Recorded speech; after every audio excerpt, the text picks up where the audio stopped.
Yeah. I love my HBCU. And boy, I love it, love it. I love it, love it. I love my HBCU. And man, I hope my team they won. Yeah. I hope my team they won. Yeah. Man, I hope my team they won. I hope my team they won. Yeah. I tune into the HBCU Sports Lab to see if my team won or lost. If they lost, I'm quiet as a mouse. But if they won, keep tab. I'ma do the dab, yeah. Dr. Cavil, he know what he be talking about. Mike and Charles, they know what they be talking about. They compress the analytic data with the hip hop. If you know them like I know them, they gon' tell you if your team, if they won or lost, and who the ball. So listen to Professor, yes sir, and pay attention, cause he gon' teach a lesson. This is Dr. Cavil with Inside the HBCU Sports Lab with Mike Washington, Charles Bishop. Let me say welcome to episode 733 of Inside the HBCU Sports Lab. As we're doing that, I'm going to play you a little video to get you ready for the show.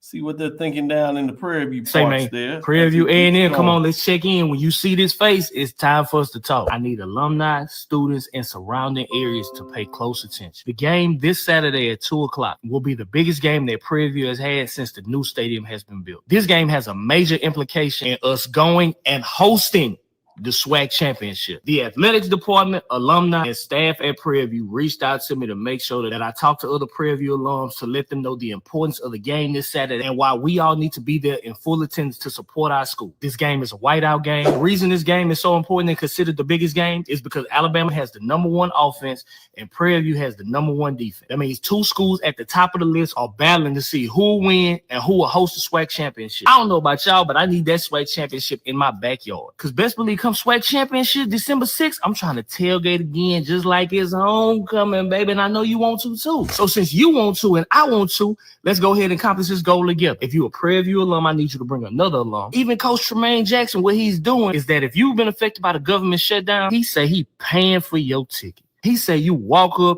you show your federal ID, boop, ticket. I don't know no other coaches doing that. So this is the reason why we need to show the same love that we get. But those of you like me that went to the SWAC championship back in 2009 when it was in Birmingham, it's going to be a completely different vibe having it back here at Prairie View. I'm already trying to get me a PV leather coat. I already talked to Brandon for the official PV store. But come on, Coach Jackson, Madam President, y'all put in the word for your boy so I can get that exclusive PV merch because I will be at the SWAC championship. We tell everybody how Prairie View is the greatest school in the world. This is our chance to show it by showing up, showing out, selling this game out, and showing everybody what it means to be a Prairie View alum and to have school spirit. Make sure you there and spread this message. Hey, man, say, man, Prairie View A&M, come on, let's check in. When you see this face, it's time for us to talk. I need alumni, students, and surrounding areas to pay close attention. The game this Saturday at 2 o'clock will be the biggest game that Prairie View has had since. Boy, I tell you, that's the new boys. Ada Gamma, One Chapter, One Shield. Shout out to the brother Rod Glass Jr. getting it done. Been showing out for a minute on Instagram. Or that video he did for pregame telling you how to prepare for yourself and make sure that you take plenty of fluids was hilarious. He continues to do what he needs to do. So I wanted to show him some love in terms of what he's getting down. But as we said, welcome to episode 733 of Inside HBCU Sports Lab radio show and podcast. The show that's covering the sporting HBCU dash for all things HBCU sports for institutions large and small, from the NAIA to the NCAA. We'll share insights and information on the HBCU sports culture, HBCU athletic aesthetics to facilitate the story of HBCU athletic programs in the business of HBCU sports. I'm your host, Dr. Cavil, along with my co-host, Mike Washington, Charles Bishop. We're filming from our home studios and sending a signal live to KCUH 1230 AM studios with the Texas Radio Hall of Famer, multi-Hall of Famer that is, in the beautiful home of Texas Southern University from Houston, Texas. With that being said, let me bring everybody on board. Shout out to Adam Spencer, what he says with the Go Pirates, Hampton Pirates. As everybody's coming on board, I want to say today's episode of Inside the HBCU Sports Lab is sponsored by THG Agency. THG Agency is a company that provides sporting education, consulting, and data analytics. I know Wilton and Charles and them chuckling a little bit, but Prairie said they in the business of football business. So it looks like they realize what's going on here for a minute. We'll have another video as folks recognizing what time it is and preparing, thankfully, to the upset. In some ways, I guess people saw it in terms of Grambling and Jackson State. It opens the door. We'll talk a little bit about that. But let me open this up because I did have somebody that asked a question. But before I do that and turn the mic over and see how y'all doing officially, I do want to make a couple of frameworks, but I'll do this. Let me say, what's up, Charles Bishop? How you doing today? How you feeling? I'm doing well, Doc. I'm doing well. Looking forward to this weekend. We got a lot of intrigue around the SWAC this weekend and around the MEAC as well. So looking forward to a great football weekend. Mike, how you? Oh man, I am just dandy. Just dandy. I listened to that message and I'm about to get my fluids on too. Man, It don't take much for Mike, do it, y'all. It doesn't take much. At all. And like Charles, I'm looking to SWAC, MEAC, and Division II. Although I may have to tap my man AD on the shoulder and ask him a couple of D2 questions. There's a couple of games going there too. So real good games going on this weekend. Looking forward to it. Me and my liquids. That being said, let me go to you, AD. How are you? Well, unfortunately, I can't get my libation on until late Saturday because I do have a home football game. So, Mike, put one back for your boy. As some of us actually have to go to the office and work. You know, we can't always be on assignment like you, Mike. Good stuff. With that being said, Wilton, what about yourself? That's Wilton Jackson II for those that don't know. Doc, I'm doing good. It's another good weekend of football coming up, and in many ways, we're getting some games that could create some major separation in different conferences, specifically the SWAC. The biggest game probably this weekend, specifically, you're talking about Prairie View and Alabama State. That's a game that I'll definitely have my eye on. I mean, again, we're talking about Prairie View starting the show. I can't wait for we get a chance to kind of dive into that. And then, of course, Jackson State family. That's a game that a lot of people will be watching. And then to Mike's point, some D2 games that will be on my radar as well. But again, 1st of November, this is the time where football counts the most. You said it. It's time to turn the page. Absolutely. This is going to get official. Folks trying to center themselves and position themselves to play for a championship, lock down a championship. We'll see what that is. We will talk a little bit about the host of the championship game, but I want to give this update. Indianapolis, Indiana. The NCAA board has appointed 5 new members to the board of Governor's Finance Audit Committee, highlighted by SWAC Commissioner Dr. Charles McCullen being selected to serve on the committee. The NCAA Board of Governors Finance and Audit Committee is a governance body of the NCAA responsible for overseeing the organization's financing and auditing process. It operates under the broader NCAA Board of Governors to ensure fiscal responsibility, review financial statements, conduct audits to maintain financial integrity and transparency within the NCAA. So kudos and congratulations to Dr. Charles McCullen.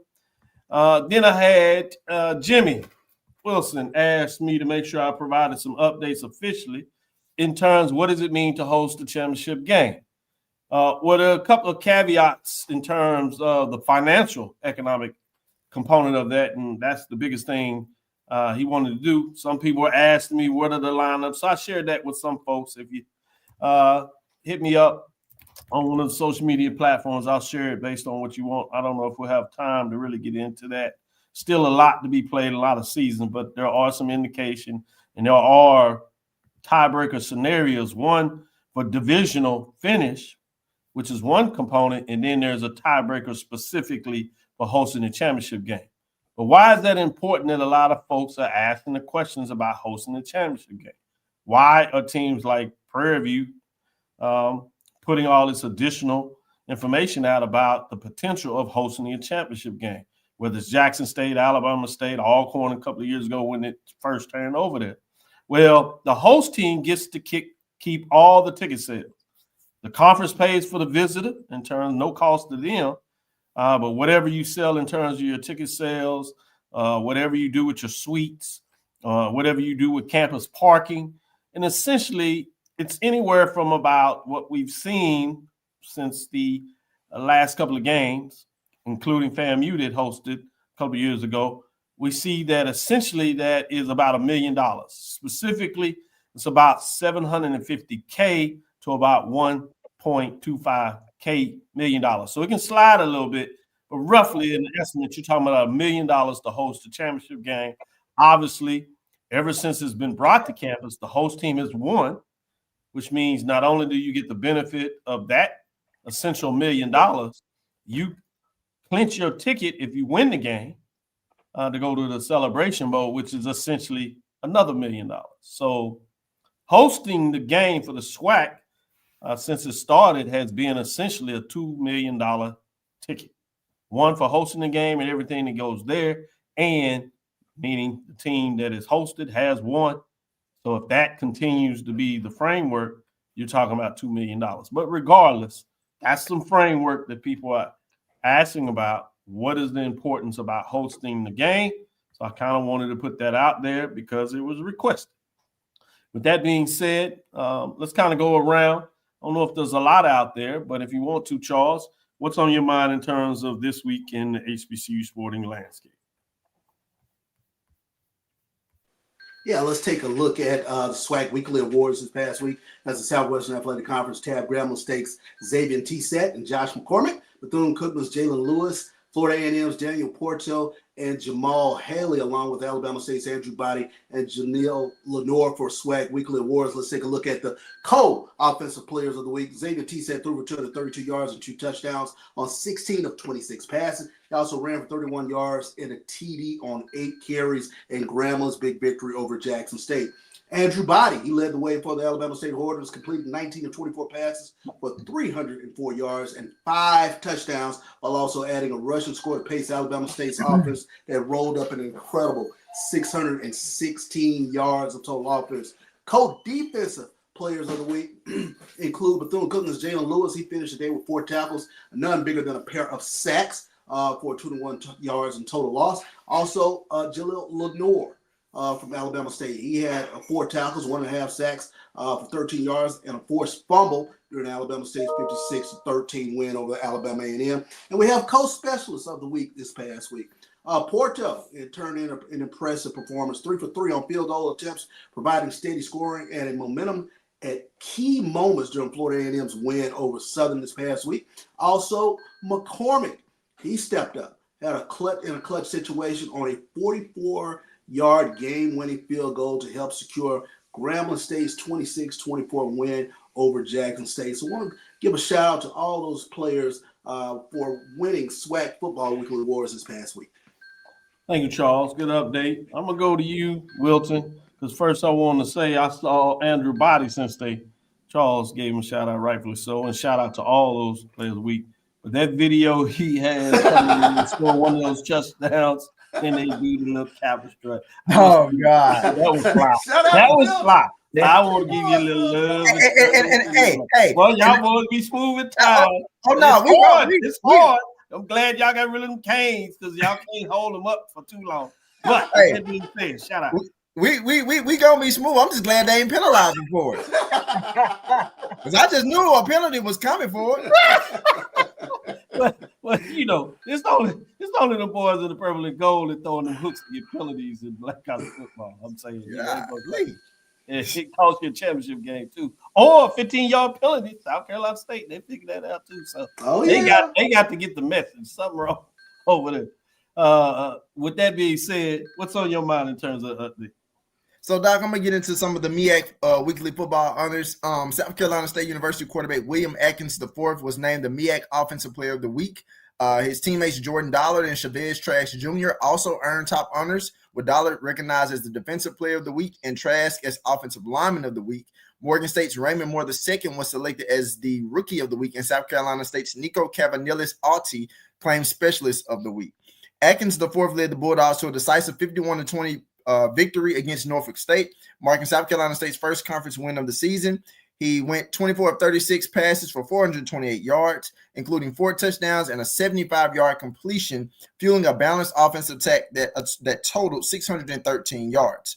Dollar anchored the Bulldog defense with 6 tackles, including 3 for a loss and 1.5 sacks. His performance helped limit Norfolk State to 61 rushing yards. Trash Jr. led the offensive line to a season high of 613 total yards, including 428 through the air and 185 on the ground. He earned a 91% grade with 8 pancake blocks and allowed 0 sacks or penalties, providing the Bulldogs with dominant line play. Raymond Moore II rushed for 99 yards on 11 carries, including an 81-yard touchdown run, and added 171 passing yards with a touchdown pass in the overtime loss to Howard. Nico Camanilis-Alti accounted for 15 points in the Bulldogs' win, converting all 6 PATs and 3 field goals from 36, 26, and 21 yards against Norfolk State. Good stuff. Great update. Shout out to all the MEAC superlatives. 80 Drew, what's on your mind for the day? I'm going, as usual, I'm going off the radar, but I am staying on script. I am going to talk about cross country. Yes. All right. As you know, the SWAC held its cross country championships earlier this week. I don't know if you want me to give both men and women, Dr. Cavil. But you can get at least the highlights and say who won. Okay, yeah, I'm not going to Alabama State won the women's cross country championship on Monday at Appalachia. That's Appalachia, everybody, not Apache. Appalachia Regional Park. If you're not from down there, you could very easily call it Apache. Anyway, Texas Southern's Olivia Brown won the individual race, but Alabama State finished 2 and 3 to pace their way to winning their championship. The winner, the top finisher from Alabama State, Aaliyah Williams, finished with a time of 18 minutes, 22.0 seconds. So congratulations to Alabama State. Moving on quickly to the men's side, Bethune-Cookman, that little school on the beach. See, they run in sand. They got an advantage over everybody. They be practicing in sand and then run on solid ground. That's why they can do that so doggone good. Anyway, they won at the same facility with Andrew Kiplagat winning the individual title at a time of 24:48.2. Jackson State's Godfrey Kimolti and Bethune-Cookman's Victor Kevitt finished second and third respectively in the final rankings. Texas Southern and Prairie View finished second and third place respectively in the final team standing. So not only Texas Southern and Prairie View doing good in football, they also doing good in cross country and a few other sports. What y'all got going on down there? Y'all in the fall sports business down there in Texas, everybody. What's going on? Yeah, it's about time. We've been working on that. Trying to do it. But shout out Bethune-Cookman as they decided to get into the championship business. They ended the season last year with the baseball championship, and they starting things off with a cross-country men's championship. Good stuff. Shout out to the Wildcats. Last men's champion. To Alabama State as they got back-to-back championships, so they're back to doing what they do. I was going to say Bethune closed out last year with the last men's championship that was given out and opened up this year with the first men's championship that was given out in any sport in the SWAC. Certainly. Mike, giving you the last statement in this first segment. What's on your mind? Yeah. Have we covered volleyball? No. We hadn't. Volleyball. Let me cover volleyball. Coppin State's Charisse Atalano has been named MEAC Player of the Week. The league announced just today. Maryland Eastern Shore's Mauzia Shaw earned Rookie of the Week honors. Coppin State's Andrea Serrano was recognized as Setter of the Week, while teammate Luna Ivana was named Defensive Player of the Week. Now, Atalano powered Coppin State to a 3-0 week. She delivered an all-round performance with my favorite stat: 48 kills, 4%, 48 kills, and 44 digs. 5 aces. Man, they need stats like that in Houston. She also had 3 blocks while hitting .244.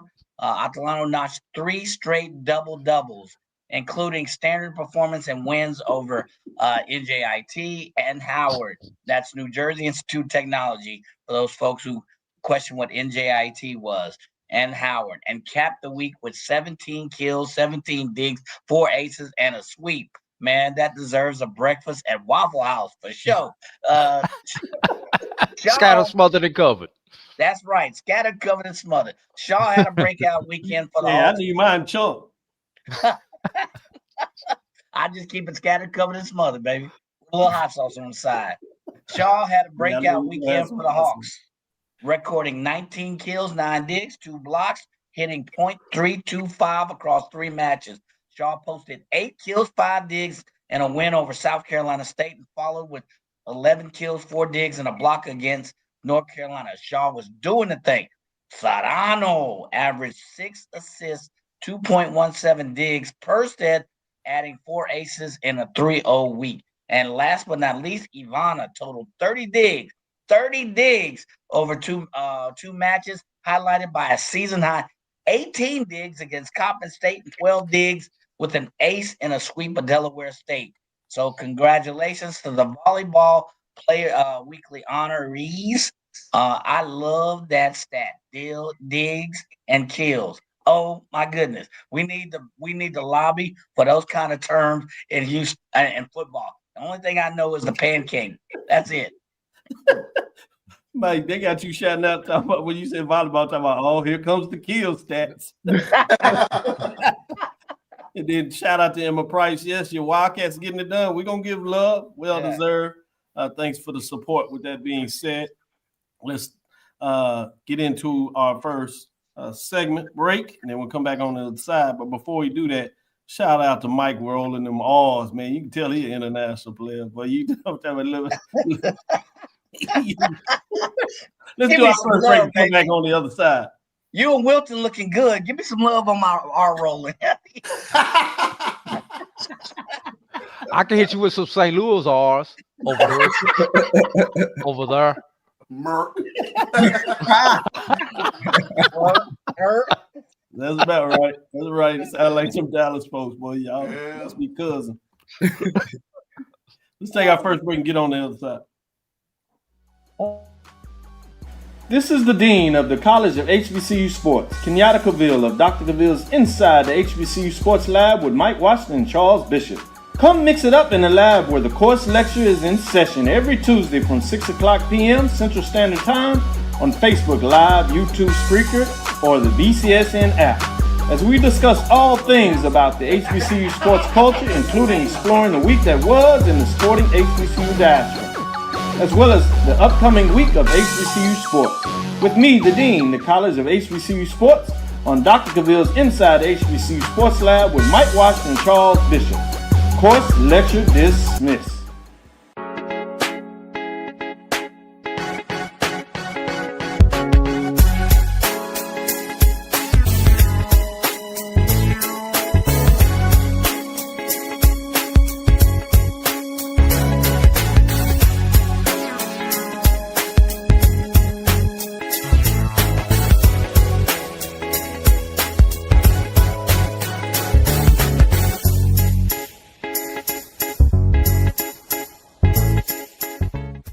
It's never too early to plant the seed, to share the tradition, and instill a sense of pride in your HBCU with your little ones. HBCU Pride and Joy Children's Boutique helps you share your school spirit with a wide selection of adorable kids apparel and accessories officially licensed from your favorite HBCU. Visit hbcupridejoy.com and follow us on all social media at HBCU Pride Joy on Facebook and Twitter. For over 30 years, HBCU Image has been more than just an apparel store. We've been a movement, a statement, a legacy. We celebrate the pride, the purpose, and the culture that make historically black colleges and universities legendary. Whether you're a student or a lifelong supporter, our gear lets you wear your HBCU story with confidence and style. Because when you wear HBCU Image, you're not just wearing clothes. You're wearing culture. You're wearing pride. You're wearing purpose. HBCU. College football fans, the Cricket Celebration Bowl is celebrating 10 years of crowning an HBCU national champion. A champion will rise at Mercedes-Benz Stadium on December 13th as the MEAC and SWAC champions clash in Atlanta. Join us for championship football, interactive fan experiences, and iconic marching bands. It's an HBCU family reunion that you don't want to miss. See who will be crowned the next HBCU national champion. For event and ticket information, visit thecelebrationbowl.com. Compress the analytic data with your hip hop. If you know them like I know them, they gon' tell you if your team, if they wanna lose, and who the ball. So listen to Professor, yes sir, and pay attention, cause he gon' teach a lesson. But to be real, right? Let's get back on the real. Go by. That's it in a nutshell. And while we saying that, listen, let me go and drop this for him, Coach. I want to talk to you about time. It's time. It's time. It's time for the SWAC Cross Division Game of the Year as the #1 ranked passer, Andrew Body, leads Alabama State's #1 ranked offense against Trevor Randall and Prairie View A&M's #1 ranked defense. Can Alabama State keep their hopes of going to the SWAC championship game alive, or will the Panthers show that they are the big dog in the SWAC this year? Get your tickets to see November 1st, 2025 at 2 p.m.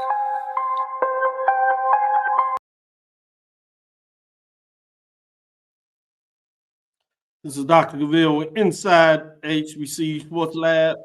That's PV versus everybody. I want to give a little shout out and some love for folks getting it done. That's Lionel, Prairie A&M, getting it done in terms of his show there. So let's get right into it. That's the matchup. We're going to look at key major division matchups in weeks 9. We're going to start with the big one that everybody tells us in our ranking as we pulled it up and get into it. We had the top 7.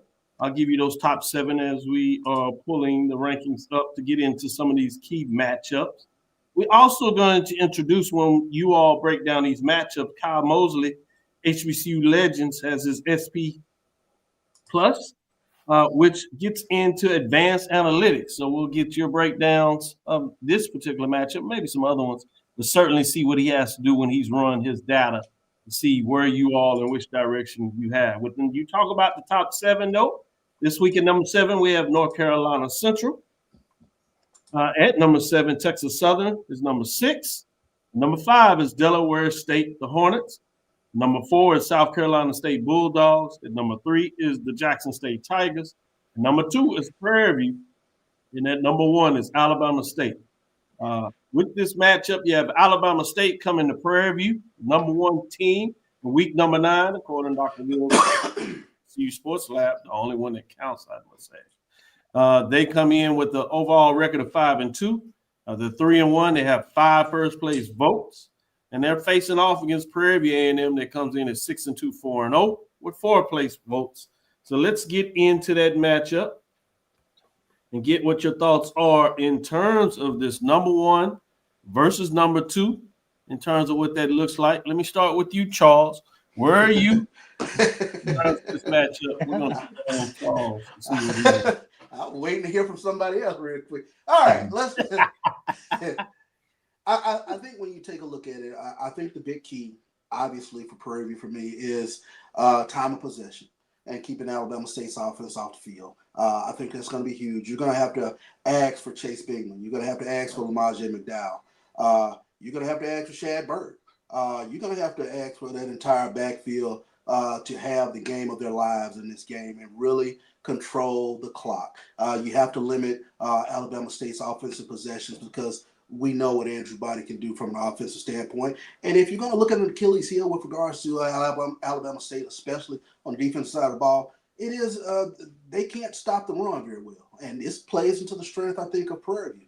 That being said, you have to play a smart, efficient game. You have to ask your quarterbacks to keep those chains moving, and they can get the win in this. So I'm going to go to homestand and Prairie View Panthers to get the dub in this one. Wilton, where are you in terms of this top matchup? It really doesn't get any harder. Boy, you talking about the SWAC. SWAC has been fortunate this year. This is their second 1 versus 2 matchup. As I said before, the first one was an Eastern Division matchup, and this is cross divisions, East versus West. But at the end of the day, it's featuring the top two teams, at least in terms of week 9. Where are you in terms of the Hornets versus the Panthers in this matchup?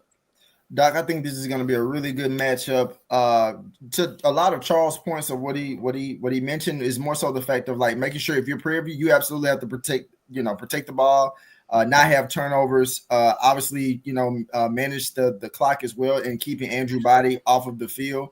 I think also making sure you find ways if you're Prairie View to put Alabama State in like third and long situations. I think that also helps in terms of maybe slowing them down potentially on offense. But I think the biggest goal is like you have to absolutely contain Andrew Body. Like that has to be the number one goal. Your rushing attack, if you're Prairie View, and also to one of Charles' points, that has to be going very, very early in this game because, like I said, Alabama State is not that strong in stopping the run. So if you're Prairie View, knowing that you don't necessarily have the full consistency and continuity that you have in your running game and your passing attack, the running game absolutely has to be strong. The fact that this game is being played at Prairie View, I want to give the edge so bad to Prairie View. So I think it's going to be a close game. I'm going to go out on a limb and say that Prairie View wins this game anywhere between a field goal and 7 points. I got you. Good breakdown. Drew, where are you in terms of this top matchup?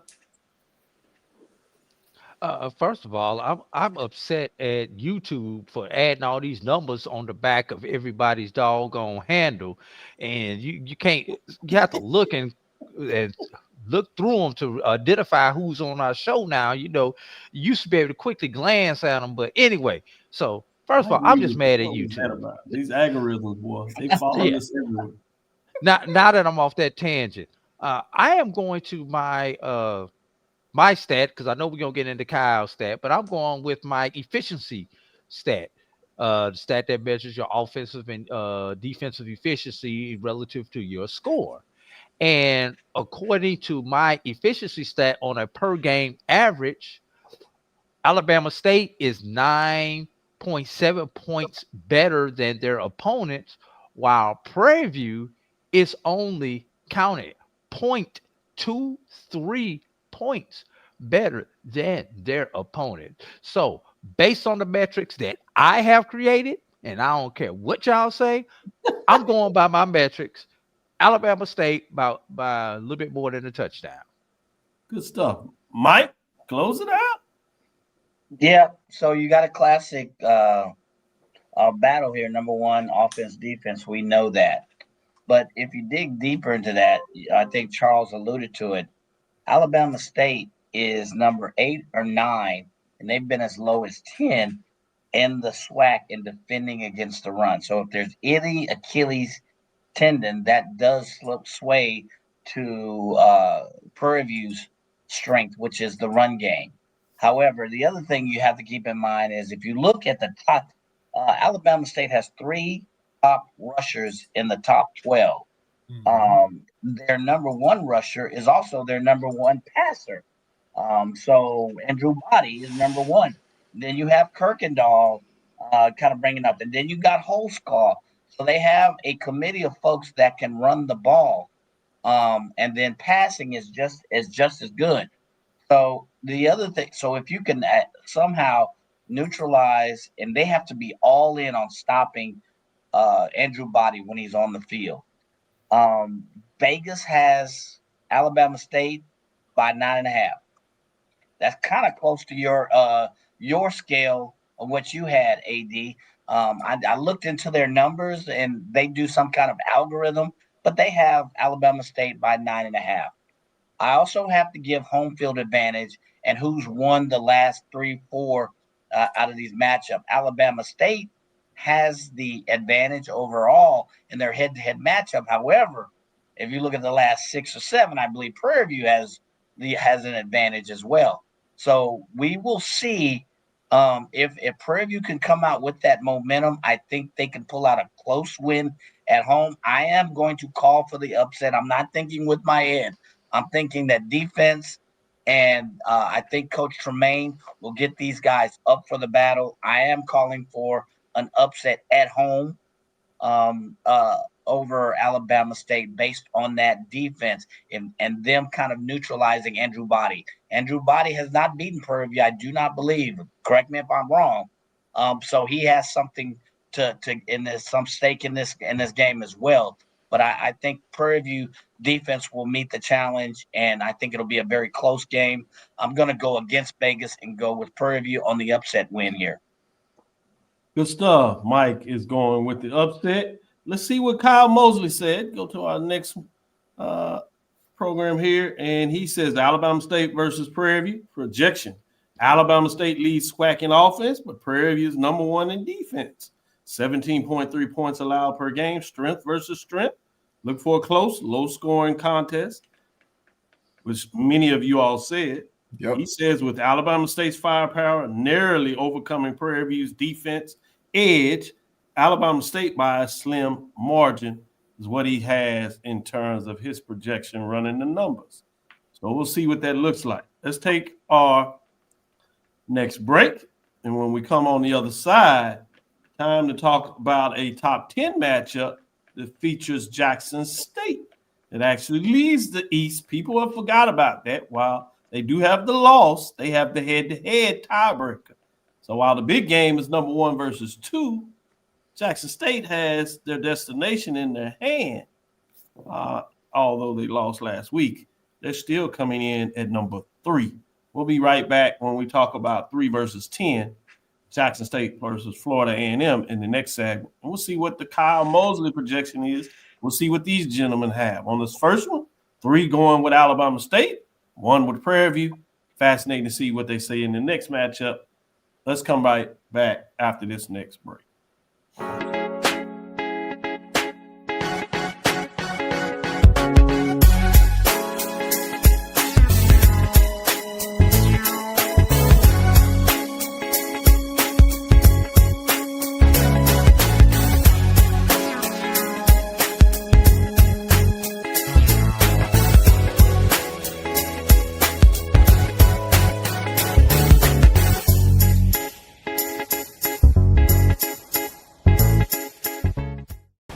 Football fans, the Cricket Celebration Bowl is celebrating 10 years of crowning an HBCU national champion. A champion will rise at Mercedes-Benz Stadium on December 13th as the MEAC and SWAC champions clash in Atlanta. Join us for championship football, interactive fan experiences, and iconic marching bands. It's an HBCU family reunion that you don't want to miss. See who will be crowned the next HBCU national champion. For event and ticket information, visit thecelebrationbowl.com. For over 30 years, HBCU Image has been more than just an apparel store. We've been a movement, a statement, a legacy. We celebrate the pride, the purpose, and the culture that make historically black colleges and universities legendary. Whether you're a student or a lifelong supporter, our gear lets you wear your HBCU story with confidence and style. Because when you wear HBCU Image, you're not just wearing clothes. You're wearing culture. You're wearing pride. You're wearing purpose. HBCU. With over 25 years of serving our communities, Destiny Financial Services, a division of Global Life, is here to help you and your family through difficult times. From cancer care to accidental industries to cardiac care, we all know that there are times that you can't control what happens in your life, but you can be prepared to weather the storm when it comes. Call DFS at 877-300-8269 or visit the website at www.globelifeinsurance.com. That is 877-300-8269, or again, the website at www.globelifeinsurance.com. ESPN Events presents Red Lobster Band of the Year, a title reserved for elite HBCU marching bands. A season-long competition that culminates in Atlanta on Friday, December 12th. Drum majors, percussion, drill, auxiliaries, musicality. All aspects will be examined by the toughest judges in the world of college bands. 4 will qualify for the big stage, where national champions will be crowned. Follow us on social media for rankings updates throughout the season. And join us in Atlanta on December 12th. For event and ticket information, visit bandoftheyear.com. This is Dr. Cavil inside the HBCU Sports Lab. We're going to see if we can get Roosevelt Huggins to join us. He is the president of the PVA National Alumni Association. Charles, I'm pulling out all the big guns. I see. It must be a big game coming this weekend. Before we give in here and give him this chance, so I just want to let him know that when we decide to get in the football business, we do it right. I wanted to give an early shout out. I know some of y'all got your eyes on one of the screens. Listen to us. Delaware State is up on Norfolk State 3-0. That is in the first quarter. It's just started. 13 minutes left. Norfolk State has the ball and they are driving. We'll see what that looks like. But with that, without further ado, let me bring in Roosevelt Huggins. I've been knowing Roosevelt Huggins since we were both in undergrad together in the engineering program down in Prairie View, and he's doing really well, VP of an organization. So I'm like, man, Roosevelt, I've been when you were writing papers. I knew you were sharp. I didn't know you were going to be able to climb up the corporate ladder like that. So some of the secrets I get and trying to navigate my space, I call him up every once in a while. He gives me a little dime here and there, and I'm like, appreciate that. Appreciate my pockets feel wet when he does. How you doing, Rose? Mike does the other side of it. You know, he VP too. I hang up with big brothers, man. I ain't got I go to dinner, man. I ain't got to worry about nothing. I got it. Yeah. Thank you, Dr. Cavil, for letting me be on tonight. I'm actually in Kansas City. It's cold up here. I told you. But I'm traveling, trying to get my work done before I come back for this big game to see the Panthers come off that hill this weekend, right? So we're really, really excited. Good stuff. Well, let me ask you a couple of questions. I know your schedule is busy, and gentlemen want to get back into this next matchup. But before we do that, I wanted to ask you, what do you have set up? I know you put some things together, and you want some Prairie View folks to know to come out to the game, but why to come out early and well, we're gonna do it again. I have to give a shout out. We went down to Southern and we did a big tailgate a couple of weeks ago. I think there were some people talking about how well we did it. But we're gonna do it again for this game at home. It's in collaboration with the 1876 Athletic Foundation and the Prairie View A&M NAA National Alumni Association. Not a food tailgate, but it's gonna be a fun, festive tailgate with. Let me say some libations flowing very well. So some liquids, yes. Some liquids, some purple haze. So that's right. Some stuff right that get us right as we walk into the hill at 1:30, because we're gonna be in the seats for Coach at Star Spangled Banner time, right? Yeah. So we're really excited. We got a lot of people involved with the tailgate. I'm working on some giveaways. I don't have it solidified yet, but if I get some giveaways, we'll do a giveaway right at 1:30 with some nice Prairie View paraphernalia. But our goal here is really just to get people out, have a reason to show that old Panther spirit, and, get alumni walking around the hill before the game, and really trying to answer the call that our Coach Jackson, our fearless leader, told us. He needs alumni to be championship contenders. We need to be championship level. The only way we know, instead of having one alumni tailgates, we actually have two alumni tailgates, right? So that's what we're doing as a championship alumni base. I like it. Speaking of the trip that you went to Southern, when you got Swacking the Fool, those guys, and I say that's the term they use for their show, but I say that respectfully, when they get on the show because it's operated mainly by a big-time Alcorn State supporter, right, as well as a Southern alum, those millennials, as they get down and bring the funk. One of the things they talked about in that show was the fact they had never seen a visiting team be able to get such prime seats in Southern University where the 50-yard line, and they were trying to figure out how did they do that. Well, this still is part of the reason they got done. So the last thing I want to ask you, Roosevelt, is for those that want to get re-engaged or engaged with the PVA National Alumni Association, how can they do that? Well, you go to pvualumni.org and you get engaged that way. We're on Facebook and obviously on the web. Our Facebook, I think it's the Prairie View A&M National Alumni Association. You can easily reach out to me. I will get you the membership information right away.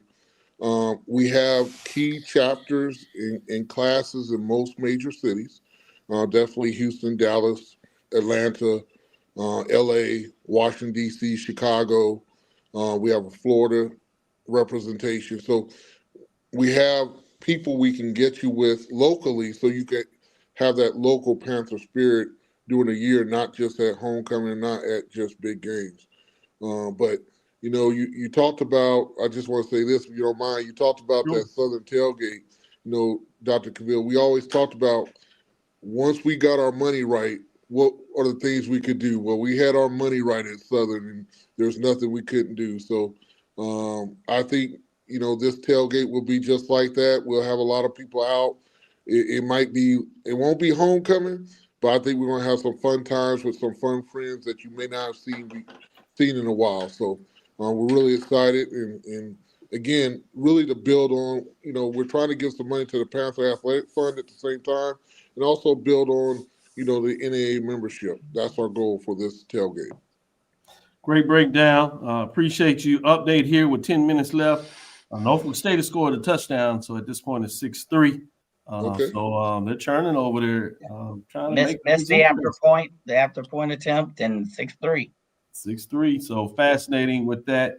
I'll leave you on this, Roosevelt. As you said, go back in the day, and I told you the focus is to get things right on the backside of Prairie View. So when the chance gets to going, that'll be there. And you were one of the huge folks that will continue to build, certainly believe. And so therefore, I salute you in terms of what are you getting done. With that being said, let's take our next break. We'll come back on the other side. We'll get into that next matchup that I talked about, 3 versus 10. We'll keep it rolling. We'll be right back after this next break.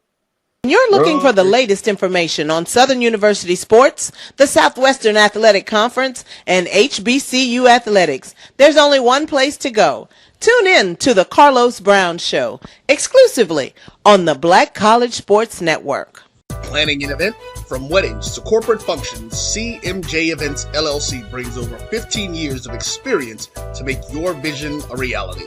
Based in Metro Atlanta and serving statewide, even internationally, we provide versatile event planning and authentic catering cuisines tailored to your needs. Whether it's pre-game meals for student athletes, fundraisers, weddings, corporate functions, CMJ Events LLC is your one-stop solution for exceptional service and unforgettable food. Our diverse culinary heritage means we cater to all cultural tastes, dietary needs, and food restrictions, making every meal uniquely yours. Let's make your next event unforgettable. Visit us on all social media at CMJ Events LLC or email us at cmjeventsllc@gmail.com. Also give us a call at 404-664-3882 so that we can start planning now. College football fans, a champion will rise in Atlanta on December 13th. MEAC champion, SWAC champion, the 10th Cricket Celebration Bowl, crowning an HBCU national champion. For event and ticket information, visit thecelebrationbowl.com.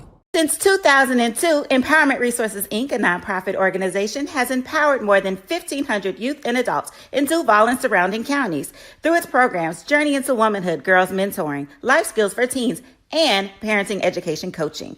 To get involved with programs, volunteer, or donate, visit www.empowermentresourcesinc.org. Follow us on social media, facebook.com/empowerment.resources and instagram.com/empowermentJAX. For over 30 years, HBCU Image has been more than just an apparel store. We've been a movement, a statement, a legacy. We celebrate the pride, the purpose, and the culture that make historically black colleges and universities legendary. HBCU Image, a Kenny T's company. ESPN Events presents Red Lobster Band of the Year. Returning to Atlanta on December 12th, 4 bands will qualify for the big stage, where 2 national champions will be crowned. Follow us for rankings updates throughout the season, and join us on December 12th. For event and ticket information, visit bandoftheyear.com. Compress the analytic data with your hip-hop. If you know them like I know them, they gon' tell you if your team, if they wanna lose, and who the ball. So listen to Professor, yes sir, and pay attention, cause he gon' teach a lesson. This is Dr. Cavil with Inside the HBCU Sports Lab. Let's get back into the football talk. We got 3 versus 10. I'm really interested in this update to see where we are. Obviously, it's been quiet in terms of Morgan appropriately in a lot of ways, but I'm fascinating in terms of what this could mean for this game. Number 3, Jackson State Tigers, 5-2, 3-1. As I said, they actually control their own destiny, and they hold the tiebreaker at this point. And so they want to continue to roll, but they're in Tallahassee. Tallahassee seems to have some new life, feeling good about themselves. They're at number 10. They've won 2 straight games. The Rattlers at 3-4, 2-1. I'm gonna go with you, AD Drew. What are your thoughts in terms of this matchup? Can the Rattlers get the upset? And if so, how? Sidebar. How did you get a delay of game penalty on the kickoff coming out of a media timeout like Norfolk State just did? I don't know. I just I'm saw still that. I was trying to like, figure how does that one out because it happened while we were on commercial break. But coming out of a media timeout, delay a game? Come on, delay y'all. a game? Like, Yeah. what? Anyway, I'm gonna keep this short and simple because I know we don't have a whole lot of show left. I'm just going back to the BCSN efficiency rating system. Jackson State averaging 2.2 points more than their opponents this year. Actually, 2.1 points more than their opponents. Nice. While Florida A&M is 11.4 points to the negative, which means if you do the math, that gives Jackson State by 13.5 points. So we're going to stay with the metrics on this one. I'm going to be a nerd today. Jackson State by 13.5 points. AD Drew showing another side. Good stuff, good stuff. Wilton, where are you in terms of this matchup? Do you believe in the numbers, or do you have your own framework the way you're looking at this game? What you got? So I do agree with that advantage in terms of the points because I have Jackson State win this game anywhere between 10 and 13, but I think more so a lot of people have kind of not. I won't necessarily say they've written off Jackson State, but they definitely have questioned whether or not Jackson State is still going to be the same without Jacoby and Morgan. And I can assure you that I went to practice today and I saw them practice. And, we got a practice report, Charles. Yeah, limited information, but I can assure you that like both sides of the ball look good. I can assure you that this was a Jackson, a little more than that. They're gonna invite you back. They like us. They like hey, I'm just doing my job. But as far as the defense, like I said, they gave up some uncharacteristic plays in that game against Grambling, specifically on the ground. So I think you'll see things tightened up. I actually talked to a couple people that had laid eyes on defensive coordinator Terenzo Quinn, and he was pretty quiet all week, basically trying to be dialed in for this game. So I would expect the defense to be tightened up in this game. I think that whichever quarterback Coach Taylor goes with, whether it's Parker Stouffer or Jared Lockhart, either one of them will be locked in. But I can assure you, this is a team that is going to be locked in and ready to go, and I don't see them dropping a second game. Even though, again, Bragg is a tough place to play, I got Jackson State win this game close to anywhere between 10 and 13 points. Can you start a freshman quarterback in Bragg? Brian Poofer has the update and says that Jacobian is not playing. Take that how you will. These gentlemen still have them almost 2 touchdown win, but I want to see what Mike says in terms of his thoughts on this match. So yeah, mine is a lot like AD's. I mean, if you look at how they rank, you look first at FAMU, and you look at how many points they're getting. They're 21 points a game, allowing 33. Not a lot. Yeah. Yes, 20 points versus 33. Jackson State still has Ahmad Miller. They still have 2 receivers. They still have a defense. So by no means are they out of this thing. So by, just straight comparison statistics, you got to factor in a few things. I have Jackson State winning this by, at least 10 points and going into Bragg. Yes. So you look at all the factors, in every category, they have folks in the top 12. I know Jacobian got hurt, but you have to factor in how many folks they have in other categories. So they're not impacted in those areas. Someone said their defense. Well, their defense is still number 2 or number 3. That has not changed. So I still have them winning by at least 10 points in Bragg. Good stuff. Good stuff. Let's look at our Kyle Mosley matrix. We saw AD Drew give Charles. We missed. I'm sorry. I want to get Charles in there. I was saving him for last and teasing him, scaring him a little bit that we weren't gonna let him talk. He's gonna get upset. He's like, hold on. I know. Go ahead, Y'all about to make CB mad up in here. Charles lip get to twiddle. Well, I'll say it this way. I have heard some reports that it's been a really good week of practice for Jackson State. But I think the number to really look at with regards to this game. You sharing your notes with Charles, but not us. All right. In Jackson State's wins this season, they rushed for Jackson State. Yards. I trust him. I got you. I see. Yeah, I will say that in Jackson State's wins this season, they rushed for over 200 yards. While in the games they haven't reached 200 yards, they're 1 and 2. I think that's a big stat to take a look at. So you are going to have to ask for your offense to, in the presence of Jacobian Morgan possibly not playing, that you're going to have to ask for a strong rushing game. And then again, we see once you start creeping those safeties up, we do know that Jared Lockhart throws a really good deep ball, and you're going to have to win those deep balls downfield. I think that's going to be huge for Jackson State's offense in this game. Consequently, on the opposite side, take a look on the defensive side of the ball. I think it's huge for Florida A&M to get that passing game up and going. We've seen something. I don't know what has happened with regards to Florida A&M, but that fourth quarter against Alcorn, things kind of turned around. And now we've seen over the past couple of games, R.J. Johnson, 38 attempts in Alcorn games, 32 attempts in the Southern game in terms of throwing the football around. So that's one of the things that, if you're a Florida A&M fan, I think you take a look at. You like your matchup against Jackson State's defensive backs. But I think this game hinges on, can Jackson State get to R.J. Johnson? One of the things we know that Jackson State does tremendously, they cut your legs off. They keep you from running the football. They're tops in the conference in that regards in terms of stopping the run. That's going to be huge for them. Jamal Haley, big game this past weekend against Southern where he ran for over 150 yards. Jackson State has to cut that off and then force Florida A&M into some third down and longs. I think that's going to be huge for Quincy Ivory can pin his ears back and get off. So I got to go with Jackson State in this game. I think they can get it done on the road. You're asking a lot with regards to the offense trying to get things done. But again, they have toys. They have Nate Rembert. They have Jabil Gardner. They have Janaylin Dupree. You've got to test Florida A&M secondary and get some of those deep balls downfield. 3 top 10 receivers. 3 top 10 receivers. Yes. Good stuff. Can Jackson State win another game in another time zone? Second time zone in 2 weeks.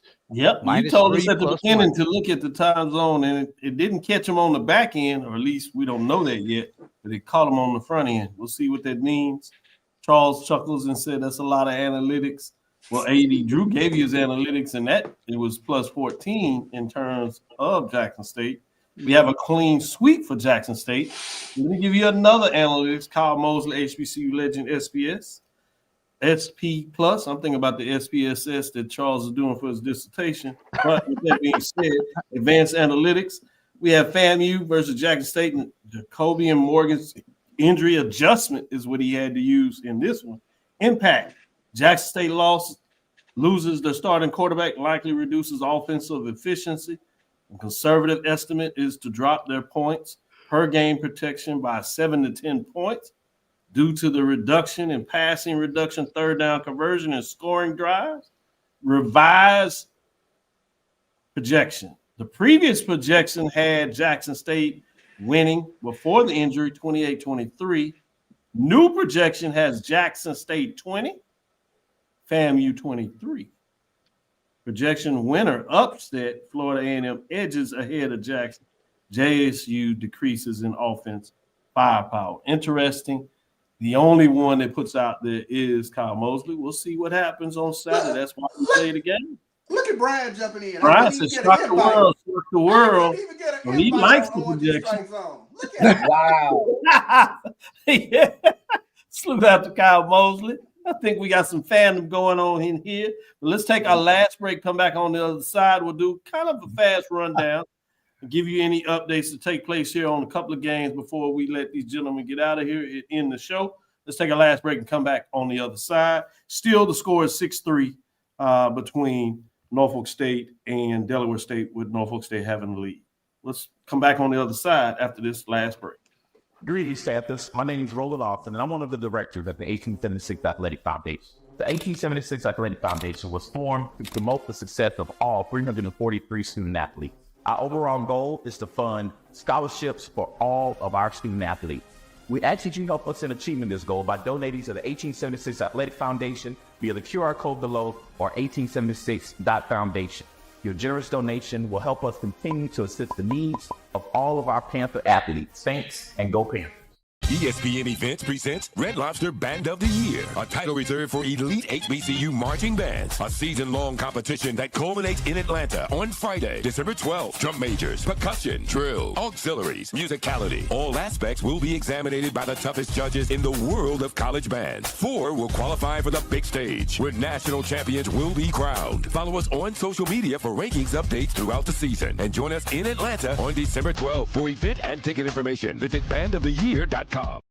For over 30 years, HBCU Image has been more than just an apparel store. We've been a movement, a statement, a legacy. We celebrate the pride, the purpose, and the culture that make historically black colleges and universities legendary. Whether you're a student or a lifelong supporter, our gear lets you wear your HBCU story with confidence and style. Because when you wear HBCU Image, you're not just wearing clothes. You're wearing culture. You're wearing pride. You're wearing purpose. HBCU Image, a Kenny T's company. Compress the analytic data with your hip hop. If you know them like I know them, they gon' tell you if your team, if they wanna lose, and who the ball.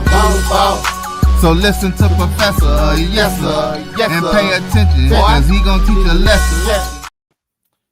This is Dr. Cavil inside the HBCU Sports Lab with Mike Washington, Charles Bishop, Wilton Jackson II, AD Drew, in for this last segment. So let's get into it. I want to bring up a couple of mid-major games. We won't get into the discussion here. We talked about those, but I do want to recognize them as top 10 matchups and making sure folks are keeping their eyes on them. While one is a top 10 matchup, you all were not excited about it being close, at least. You really think Albany State is really getting it done and pulling it away. That matchup did feature number 9 Savannah State Tigers, 4-4 and 3-3. At number 1, Albany State Golden Rams that are 7-1 and 6-0. After coming off that huge upset of previous number 1, they've taken over the number 1 seed. And you have Savannah State outside of their top 7, but they got to go on the road. So I see why you all are leaning with the Golden Rams in this matchup. The light is really in the CIAA. While all the fun was SIAC last weekend with the 1-2 matchup, in the SIAC we do have a top 7. This one is 3 versus 6. Previously, this would be a Southern Division matchup to see who would get out of the division.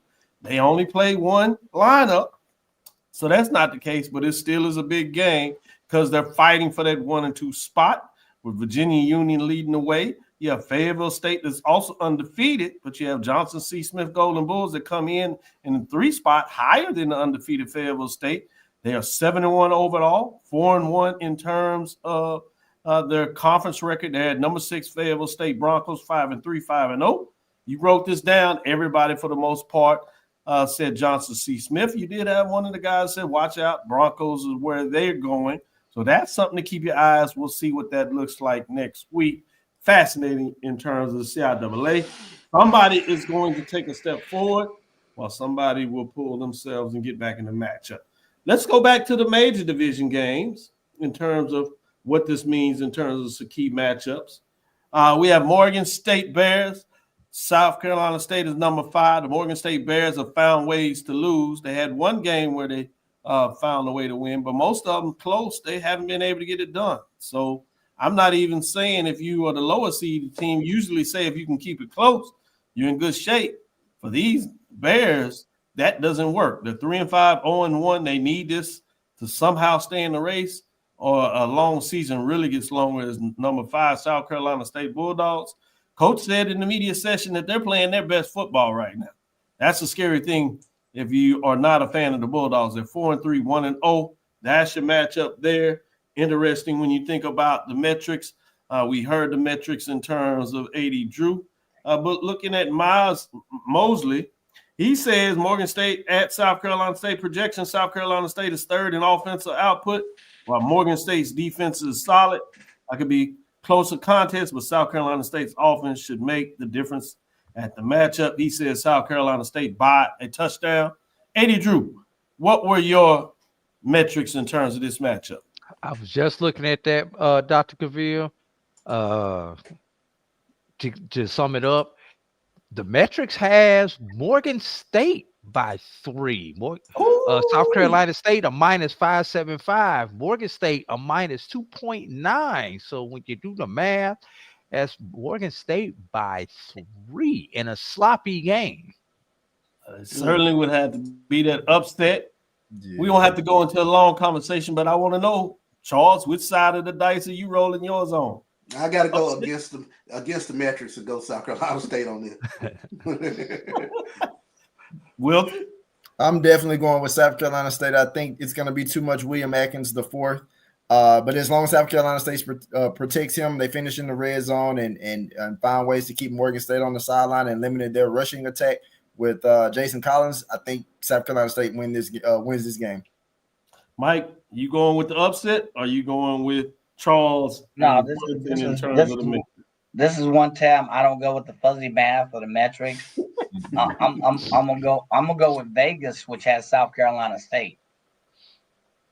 Well, we're watching this one, so we won't even get into it because it's not fair to the people. Well, we have Norfolk State Spartans at 1-7, 0-1. At number 5, Delaware State that's 5-3, 1-0. Early on, we do have an upset brewing. Upset alert. It's very early.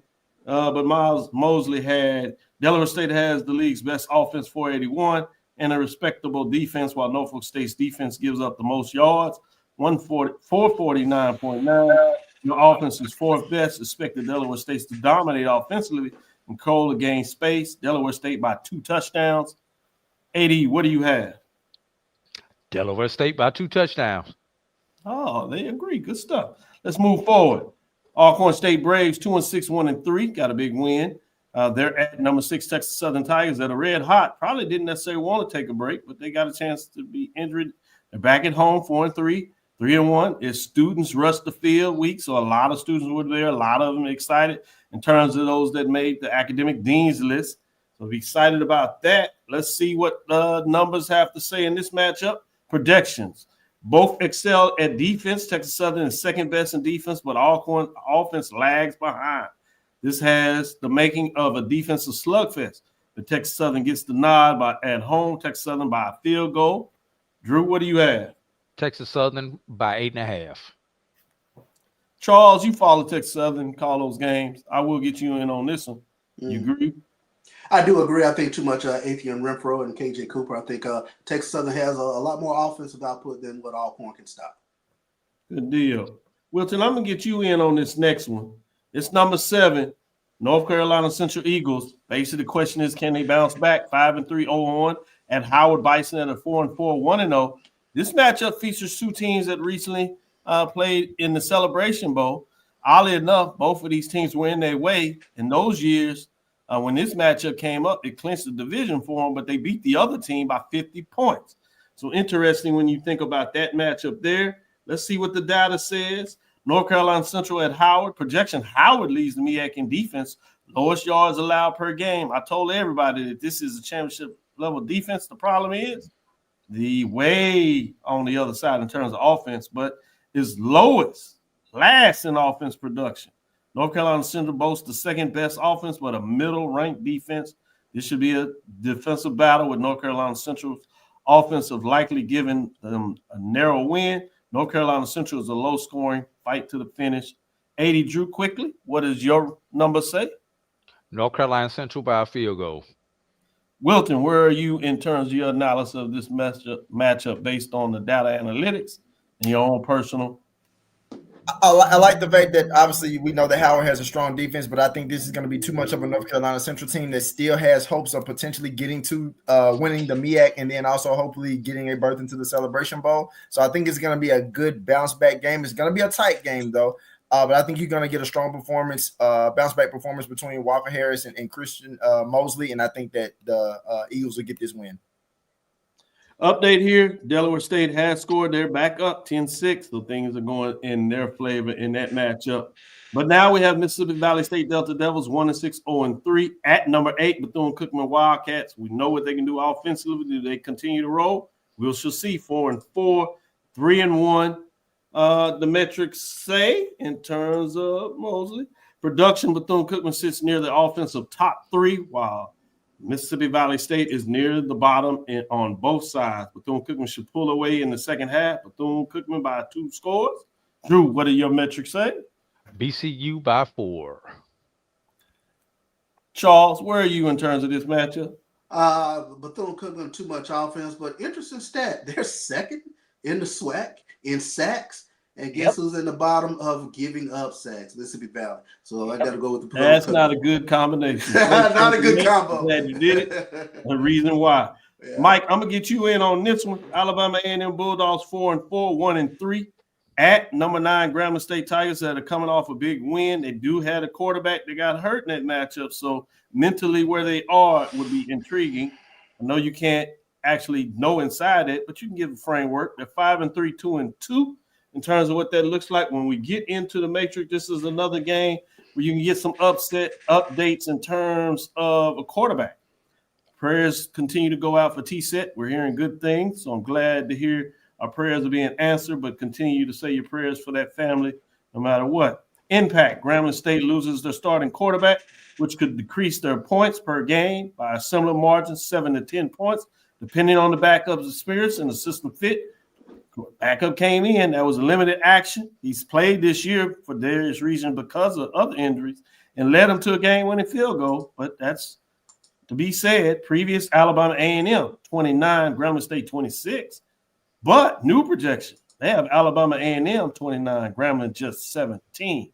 Projection winner Alabama A&M clear favorite as Grambling will likely struggle significantly more offensively. Charles, well, before I ask you that, excuse me, Mike, AD, what do you have in terms of your prediction? This has Alabama A&M by a single point, but that obviously is before you factor in the injury to T-Set one way or the other. So everything even, Alabama A&M in a pick'em. Charles?